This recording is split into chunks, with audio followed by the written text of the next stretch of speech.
Abra sua Bíblia no livro das Lamentações. O livro das Lamentações fica no Velho Testamento. Eu quero ler com você o primeiro capítulo, os versículos do 18 ao 22. 18 até o 22. Acompanhe. Vamos juntos fazer a leitura das Sagradas Escrituras. Vamos ver o que Deus tem a nos revelar nesta noite, quando estamos diante do seu trono, quando desejamos atentamente entender, compreender, ouvir aquilo que Ele há de nos falar, para nos alimentarmos. A palavra de Deus é alimento para nós. Ela traz edificação, a fim de que sejamos cada vez melhores, nos corrigindo, nos aperfeiçoando, melhorando, o nosso dia a dia, nosso comportamento, para que as pessoas façam em nós a leitura que precisam fazer, a fim de que tenham também, como nós, a esperança de um dia estarmos juntos com Ele. Através, é claro, da salvação em Jesus Cristo. Lamentações, capítulo 1, do versículo 18 ao 22. Diz assim a palavra de Deus, a Bíblia Sagrada. Justo é o Senhor, pois me rebelei contra a sua palavra. Escutem todos os povos e vejam a minha dor. As minhas virgens e os meus jovens foram levados para o cativeiro. Chamei os meus amantes, mas eles me enganaram. Os meus sacerdotes e os meus anciãos morreram na cidade quando estavam à procura de mantimento para restaurarem as suas forças. Olha, Senhor, porque estou angustiada. A minha alma se agita, o meu coração está transtornado dentro de mim, porque gravemente me rebelei contra ti. Lá fora, a espada mata os filhos. Aqui dentro, a morte se propaga. Ouvem-se os meus gemidos, mas não tenho quem me console. Todos os meus inimigos que souberam da minha desgraça se alegram, porque tu a fizeste cair sobre mim. Mas, quando trouxeres o dia que anunciastes, eles serão semelhantes a mim. Venha toda a sua iniquidade à tua presença, e faze com eles como fizeste comigo, por causa de todas as minhas transgressões, porque os meus gemidos são muitos, e o meu coração desfalece. Pai nosso que está nos céus, glorificado e exaltado seja o teu nome. Fala-nos agora ao coração. Traga-nos o consolo, o conforto, a graça, a bondade, a misericórdia para conseguirmos fazer uma avaliação interior, uma introspecção, a fim de reconhecermos e identificarmos os nossos pecados, de forma tal que nos arrependamos de todos eles, para darmos sequência à vida que tu queres que vivamos diante do Senhor e diante dos homens. Ministra-nos agora, através do teu Filho, do teu servo, e nos abençoa. Em nome do Senhor Jesus. Amém. Glória a Deus. Louvado seja o nome do Senhor Jesus. Queridos irmãos, irmãs, amigos e amigas, este livro foi escrito pelo profeta Jeremias. Lamentações de Jeremias. Foi escrito exatamente logo a seguir o povo ter sido levado cativo, escravo para a Babilônia. Por isso, Lamentações. É o livro do choro, é o livro da lamentação, o livro da tristeza, é o livro da dor. É o livro que narra a história mais triste do povo de Israel. No primeiro capítulo, o profeta descreve o cenário sublime de solidão, de uma cidade que era populosa, de uma cidade que era feliz, próspera, mas agora estava abandonada, vazia e silenciosa. A ideia que temos com essa descrição era de uma cidade fantasma. A visão que Deus deu a Jeremias é a que também precisamos ter após avaliarmos a nossa condição de relacionamento com Deus. Como é triste a vida das pessoas quando se afastam de Deus e decidem viver por conta própria, dirigindo os seus próprios caminhos. A radiografia espiritual, emocional e econômica de Jerusalém, aqui no texto representada por Judá, traçada pelo profeta, é de declínio, de desonra, empobrecimento, isolamento, solidão, de grandes perdas, porque se afastou do Senhor, seu Deus. É importante lembrar que os planos de Deus para o homem, desde o início da história da criação, são planos de paz, de alegria, de proteção, de vitória, prosperidade, felicidade e vida eterna. Não planos de derrota. Deus não quer que o seu povo, que os seus filhos vivam experimentando derrota sobre derrota.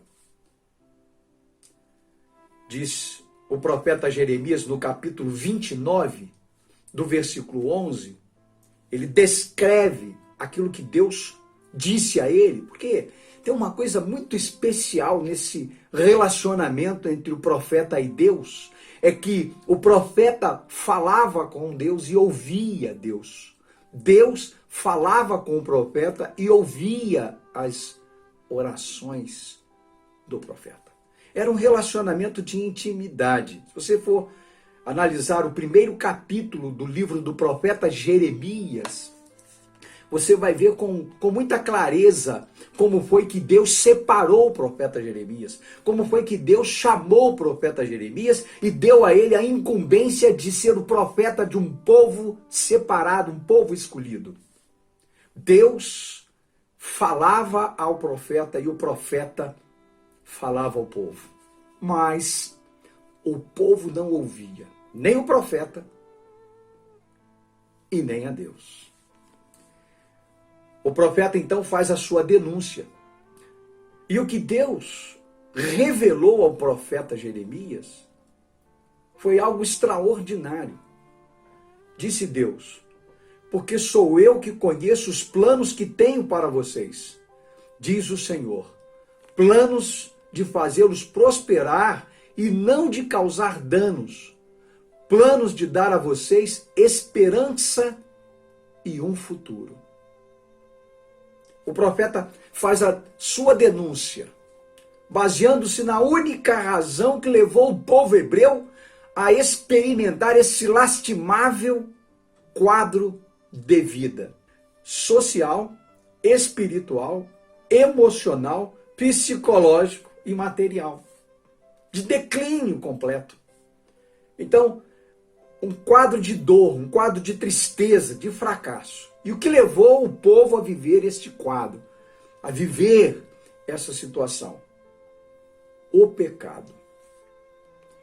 O pecado é destruidor. O pecado é cruel. O pecado leva à morte. A Bíblia diz, o apóstolo Paulo fala que o salário, o que é salário? Salário é o produto do trabalho. Quando a gente fala de salário, a gente logo pensa no produto do trabalho. É o resultado de um período de trabalho. Então, o produto do pecado, o salário do pecado, o que o pecado produz na vida de uma pessoa, o resultado é a morte. Para aquele que não tem Jesus como Salvador, para aquele que rejeita a graça que salva. Ninguém vai para o inferno, ninguém experimentará condenação eterna por causa do pecado.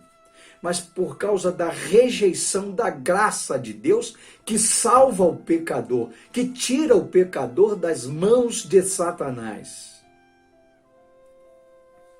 Pela graça, sois salvos. Não por causa de vocês. Não porque vocês são bons. Não porque são bonitos ou por causa da conta bancária. Mas por causa da graça de Deus. Quem aceita a graça é perdoado, é salvo. Quem rejeita a graça já está condenado, segundo as Sagradas Escrituras. É por esta razão que o pecado corrói, o pecado arruína, o pecado não mata de vez. Por isso que é muito difícil a libertação de alguém que está escravizado pela bebida, pelas drogas, pela mentira, pelo sexo compulsivo e por tantas outras situações que são laços, que são armadilhas de Satanás, por causa do pecado. Mas a Bíblia diz que quando nós recebemos Jesus como único e suficiente Salvador, tornamos-nos salvos e perdoados. O Senhor Jesus nos leva a Deus e diz que estamos justificados, ou seja, que não há mais culpa em nós. Todavia, permanecemos pecadores, sempre buscando o perdão do Senhor Jesus. Por esta razão, eu repito, o pecado não levará ninguém para o inferno, para a condenação eterna, mas a rejeição da graça. O homem, a mulher que rejeitarem a graça de Deus, que é perdoadora, que é restauradora e inclusiva, perderá a vida eterna, conquistada por Jesus. O profeta Jeremias faz a sua denúncia, baseando-se na única razão, então, que levou o povo a este quadro lastimável, o pecado. Antes, o povo celebrava as suas vitórias, festejava, prosperava, era um povo feliz. Mas agora, o povo estava empobrecido, desencorajado, desestimulado, humilhado, sem forças para recomeçar ou para prosseguir e sem qualquer beleza. O resultado de tudo isso, todas estas coisas transformaram o povo hebreu num povo que reclamava, que se queixava, um povo revoltado, um povo que criava confusões, um povo que fazia intrigas, um povo que possuía uma imensa tristeza, tristeza que cada vez mais tomava conta do seu coração. Um povo que foi criado para ser feliz, agora, por causa do pecado, torna-se o povo mais triste da face da terra.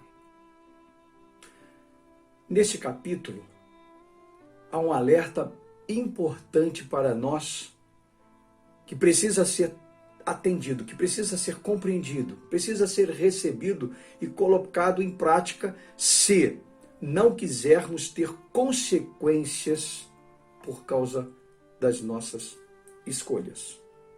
E o primeiro alerta que quero compartilhar com você está no versículo 18, na parte A. Reconheça que Deus é justo. Em toda a Bíblia, conhecemos um Deus misericordioso. Você já tem ouvido falar disso. Deus é misericordioso. Deus é bondoso, é amigo, compassivo. Mas é bom que nós também nos lembremos que esse mesmo Deus é justo. Afirmar que Deus é justo é dizer que por causa do seu caráter, ele não tolera a ofensa, a infidelidade e a ingratidão. Estamos vivendo exatamente no tempo muito parecido com o que viveu o povo de Israel, num tempo de infidelidade, um tempo de ingratidão, num tempo de completo afastamento das coisas de Deus. E eu não estou falando do ímpio, porque esse estado é um estado natural na vida do ímpio, mas tem esse comportamento surgido na vida dos cristãos deste tempo. Cristãos que estão se afastando de Deus, que estão dando as costas para Deus. Cristãos infiéis, que estão trocando o santo, o sagrado, pelo profano, pelo que não produz adoração ao Deus poderoso, maravilhoso e galardoador daqueles que o buscam de todo o coração. Dar as costas para Deus significa assumir a total e completa responsabilidade de seguir em frente por conta própria, ignorando quem Ele é, o que Ele pensa e o que Ele faz. Frequentemente, quando Deus derramava a bênção sobre Israel, o povo rapidamente se afastava dele. Jeremias capítulo 5, versículo 11, faz a seguinte referência. Deus, fazendo uma declaração de justiça contra Israel, pela sua infidelidade, diz o seguinte: Israel tem me traído. Eu os abençoei, eu os favoreci, e agora eles viraram as costas para mim. Então vejam, queridos irmãos, que esta postura, que este comportamento continua se repetindo no Israel de hoje. E é por isso que nós precisamos observar com atenção o que o texto bíblico nos ensina, para pensarmos se não estamos agindo exatamente como agiu o povo de Israel naquela época. Como temos sido abençoados, como Deus tem nos tratado com carinho, com proteção, providenciando os recursos que precisamos, abrindo portas para realizarmos os nossos negócios com tranquilidade. Não temos empobrecido, temos prosperado. Mas quantos estão dando as costas para Deus depois que recebem as suas bênçãos? Quantas quintas-feiras nós vimos homens buscando as suas bênçãos, mulheres indo buscar os seus milagres, a restauração da casa, a restauração do casamento, a restauração dos filhos, a libertação. Quantos milagres nós acompanhamos de perto, feitos por este mesmo Deus de Israel. Mas depois que eles foram realizados, quantos nunca mais voltaram ao templo, sequer para agradecer?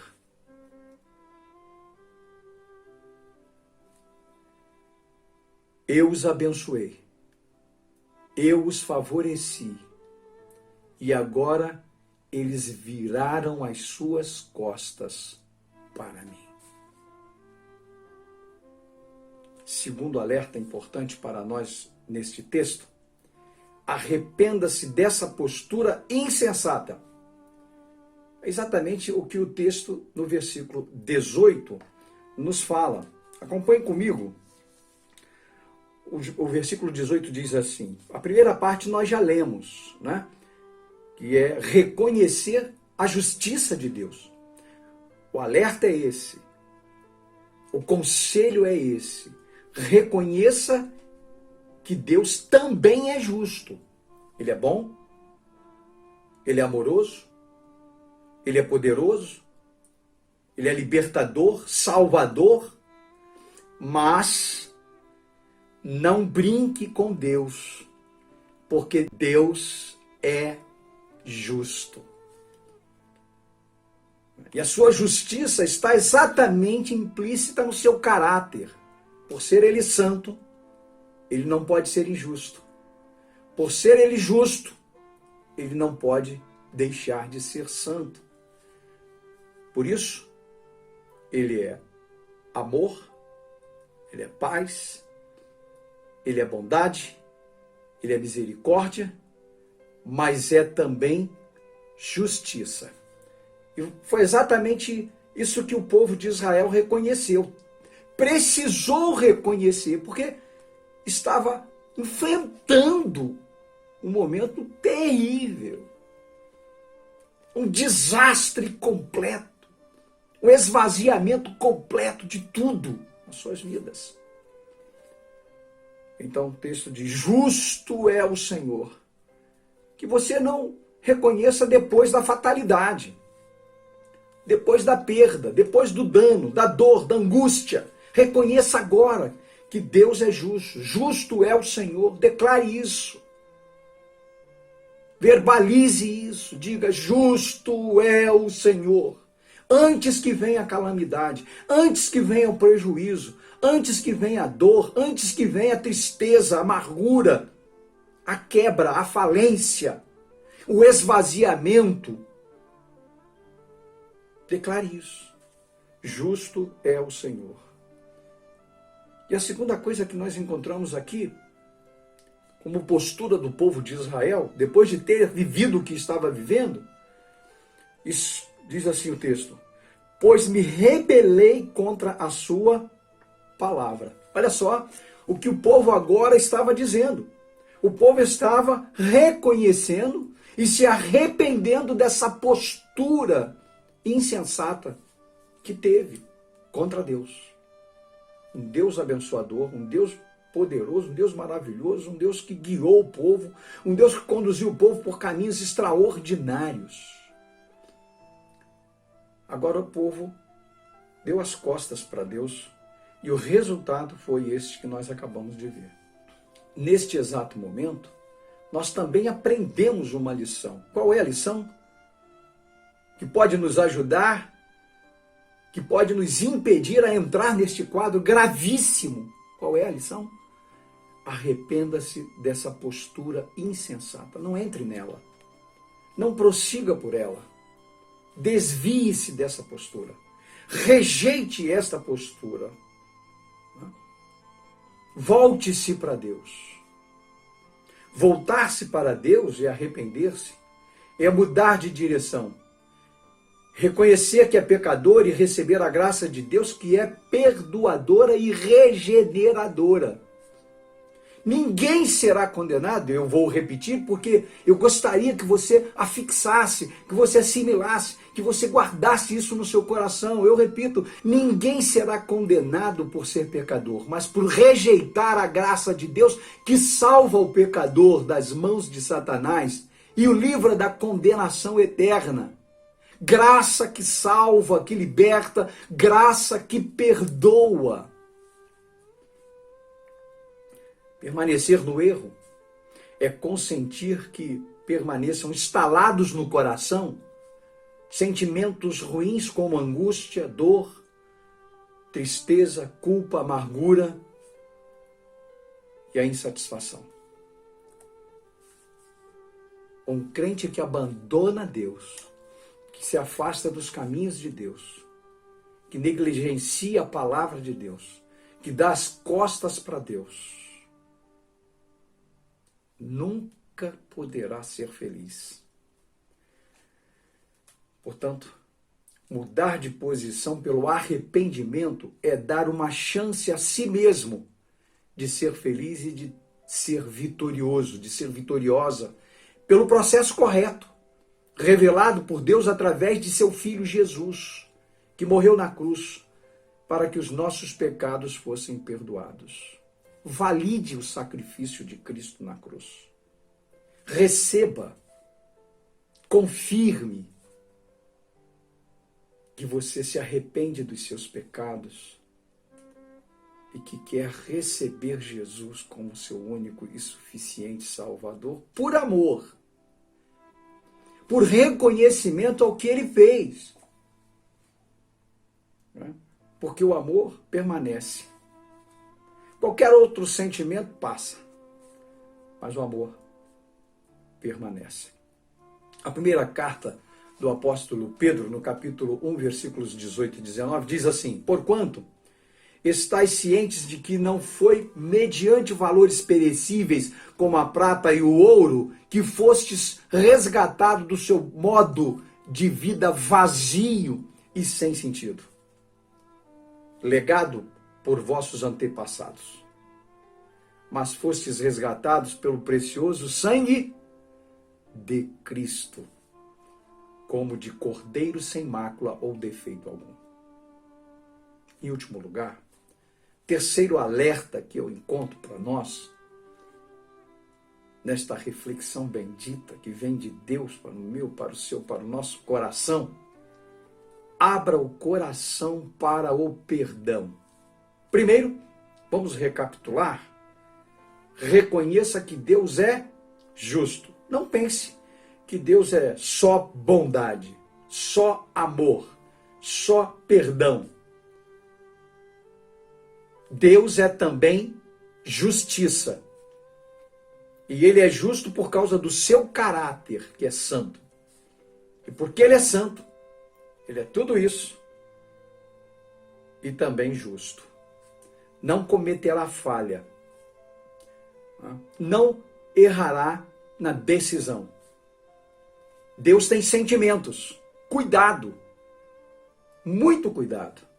Você pode estar entristecendo Deus com a sua postura, com o seu comportamento, com o seu testemunho, com a vida que você está levando, comprometida, não com o espiritual e o sobrenatural, mas com o humano, com o natural, com a matéria, com a carne. Tome muito cuidado, você pode estar entristecendo o Espírito Santo de Deus. Fuja disso.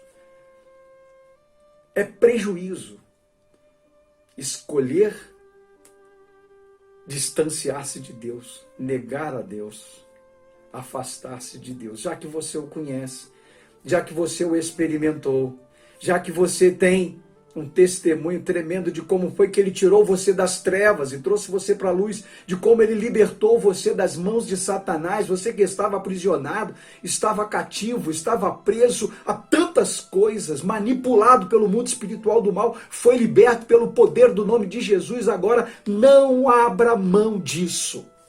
Permaneça nessa estrada de vitória com Jesus. Terceiro, qual é? Qual é o segundo? Está lembrado do segundo? Primeiro, qual é? Reconheça a justiça de Deus. Declare que o Senhor é justo. Né? Justo é o Senhor. Vamos nos lembrar do segundo? Arrependa-se dessa postura insensata. Se você ainda não deu as costas para Deus, parabéns, permaneça nesse caminho. Siga em frente, vá adiante. Busque a presença de Deus. Peça a Ele, Ele vai te dar sabedoria para você se conduzir nesse caminho de santidade. Mas se na sua introspecção você perceber que você está abandonando Deus, ou já abandonou, já se distanciou, já deixou Deus para trás e está conduzindo a sua vida por seus próprios pensamentos, pelas suas próprias decisões e vontade, tome cuidado. Arrependa-se dessa postura insensata. É insensatez dar as costas para Deus. É insensato. Esse caminho não é um caminho de vitória, não é um caminho de bênçãos, de realizações, de preparação para um caminho eterno de vitórias também. Então, arrependa-se dessa postura insensata. E em terceiro lugar, abra o coração para o perdão. Acompanhe comigo o versículo 20. Veja o que diz o versículo 20. Olha, Senhor, porque estou angustiada. Olha a declaração da cidade, do povo. É uma cidade fantasma, vazia, empobrecida, em declínio. Uma cidade que celebrava, que festejava, que prosperava, que era feliz, agora experimenta o caos espiritual, material, familiar, social. A minha alma se agita, o meu coração está transtornado dentro de mim, porque gravemente me rebelei contra ti. O que fazer para não experimentar esse momento dramático, para não entrar nesse caminho de derrota, de dor, de tristeza, a ponto de em reconhecendo, ter que declarar? Abra o coração para o perdão. Não adianta reconhecer que precisa de perdão. É preciso buscá-lo. Tem gente que reconhece que precisa ser perdoado, mas não busca o perdão. Muitas pessoas se fecham para perdoar e para receber perdão. Quem age assim sofre muito. Por isso é importante abrir o coração para perdoar e para ser perdoado. A ordem de Jesus foi essa: perdoar para que sejais perdoados. Tem gente que quer ser perdoado, mas não perdoa. Não perdoa a mãe, por alguma razão. Não perdoa o pai, por alguma circunstância. Não perdoa os filhos. Filhos que não perdoam os pais, que permanecem imperdoáveis. Pais que não perdoam os filhos. Crentes que não perdoam crentes. Ovelhas que não perdoam pastores. Pastores que não perdoam ovelhas. E aí vai para o trono de Deus pedir perdão. Ah, Senhor, me perdoa.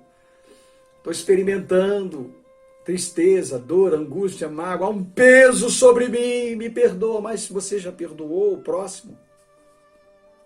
Tem gente que eu não sei como é que vai ser no céu. Eu tenho ouvido pessoas dizerem: eu não perdoo o fulano, eu não perdoo a fulana, eu não libero perdão. Olha, quem não libera perdão carrega um fardo muito pesado. E olha, vai ter que declarar, ou já está declarando isso. A minha alma se agita, o meu coração está transtornado dentro de mim, porque gravemente rebelei contra ti. E não perdoar o próximo é também uma espécie de rebeldia contra Deus. É preciso abrir o coração para perdoar e para ser perdoado. Ou de nada adiantará dizer que ama a Deus, que ama a Cristo e que ama o próximo.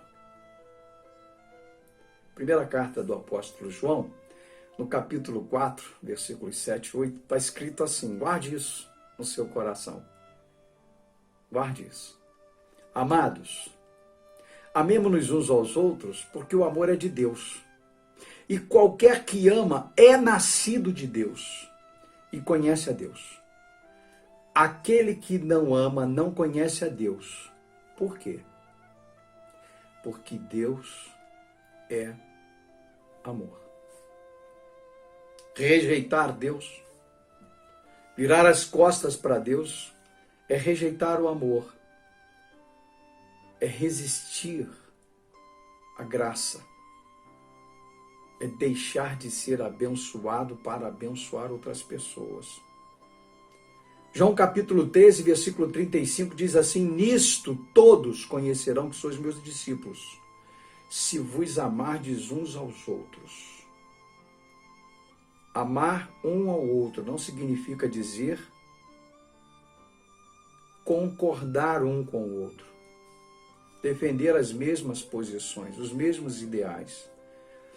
Muitas vezes a minha própria família Tem pessoas que não concordam comigo, mas me respeitam, me amam. Eu muitas vezes discordei de muitas pessoas, mas discordar não quer dizer não amar.